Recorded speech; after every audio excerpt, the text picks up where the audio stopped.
Hello my lovely family, हम आपके लिए लेके आए हैं भजन कीर्तन का महात्म्य एवं पौराणिक कथा कीर्तन का फल। कथा आपको अच्छी लगे तो प्लीज़ लाइक शेयर सब्सक्राइब करिएगा। कमेंट बॉक्स में विष्णु भगवान का नाम लिखना मत भूलिएगा।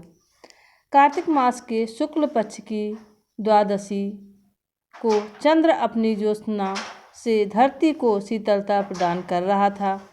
वह बीड़ा लेकर भक्ति गीत गाते हुए एकांत आरण्य में स्थित मंदिर की ओर चल पड़ा।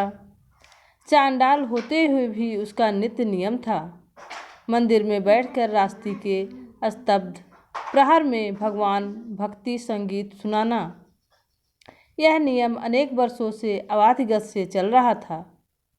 चला जा रहा था। अचानक वह चौंक उठा,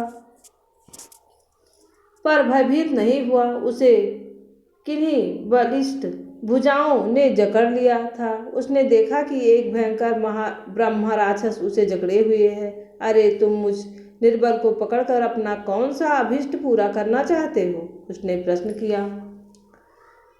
विभत्स अट्टहास से वन क्षेत्र को प्रकंपित करते हुए उस राक्षस ने कहा, पूरी 10 रातें बीत गई हैं। भोजन बिना आज क्षुधा तृप्त करने हेतु ब्रह्मा ने तुम्हें भेज दिया है।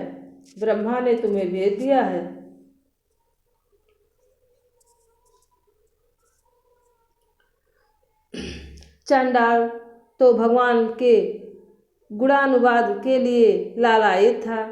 उसने ब्रह्म राक्षस से विनय के स्वर में कहा, मैं जगदीश्वर के पद्यगान के लिए सुमुत्सुक हूँ।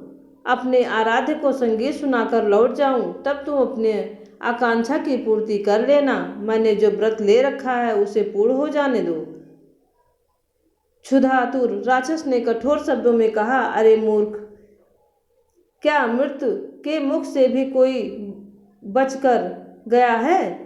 कीर्तन प्रेमी चंडाल ने कहा, आपने अपने निंदित कर्मों के कारण निसंदेह मैं चंडाल योनि में उत्पन्न हुआ हूँ, परंतु अपने जागरण व्रत को पूर्ण करने हेतु मैं तुम्हारे सामने सत्य प्रतिज्ञा करता हूँ कि मैं अवश्य लौट कर आऊँगा। मैं सत्य की दुहाई देता हूँ कि यदि मैं अपने वचन का पालन ना करूँ तो तुम मुझे अधोगति प्राप्त हो। ब्रह्म राक्षस ने कुछ सोचकर उसे मुक्त कर दिया। चांडाल रात पर्यंत भक्तिभाव से निमग्न अपने आराध्य के समक्ष नित्य गान में तल्लीन रहा और प्रातः अपने प्रतिज्ञा अनुसार ब्रह्म राक्षस के पास जाने हेतु चला गया। मार्ग में एक पुरुष ने उसे रोककर परामर्श दिया कि तुम्हें उस राक्षस के पास कदापि नहीं जाना चाहिए। वह तो 100 तक को खा जाने वाला है, अत्यंत क्रूर और निर्दयी है। चंडाल ने कहा, मैं सत्य का परित्याग नहीं कर सकता। मेरा निश्चय अटल है। मैं उसे वचन दे चुका हूँ। इस प्रकार कहकर वह चंडाल राक्षस के समक्ष उपस्थित होकर निर्भीकता पूर्वक बोला, महाभाग, मैं आ गया हूँ। अब आप मुझे भक्षण करने में किंचित भी विलंब ना करें। आपके अनुग्रह के प्रति मैं कृतज्ञ हूँ। ब्रह्म राक्षस आश्चर्यचकित हो उस दृढ़ वक्त्री को देखता रहा और मधुर स्वर में बोला, साधु, मैं तुम्हारी सत्य प्रतिज्ञा से समक्ष नत हूँ। भद्र, यदि जीने की आकांक्षा है तो मैं तुम्हें अभय दान देता हूँ, परंतु तुमने जो रात्रि में विष्णु मंदिर में जाकर गायन किया उसका फल मुझे दे दो। चांडाल ने आश्चर्यचकित होकर पूछा, मैं कुछ समझ नहीं पाया। तुम्हारे वाक्य का क्या अभिप्राय है? पहले तो तुम मुझे खाने को लाए थे और अब भगवद गुणानुवाद का पुण्य क्यों लेना चाहते हो? ब्राह्मण ने अनुनय विनय कर गिड़गिड़ाते हुए कहा, श्रेष्ठ पुरुष, बस तुम मुझे एक पहर के गीत का ही पुण्य दे दो। यदि इतना ना दे सको तो एक गीत का ही फल दे दो। पर ब्रह्म राक्षस, यह तो बताओ, यह सब कुछ किस लिए चाहते हो? चांडाल ने पूछा। ब्रह्म राक्षस ने अपना परिचय देते हुए कहा, मैं पूर्व जन्म में चरक गोत्रीय सोम शर्मा यायावर ब्राह्मण था। वेद सूत्र और मंत्रों से पूर्णतः अनभिज्ञ होते हुए मैं लोभ मोह में आकृष्ट मूर्खों का पौरोहित्य करने लगा। एक दिन मैं 5 रात संज्ञ यज्ञ करवा रहा था।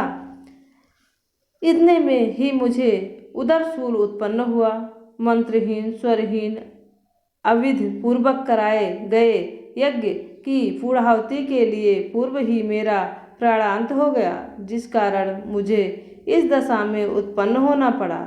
आपके गीत का पुण्य मुझे इस अधम शरीर से मुक्त कर सकता है।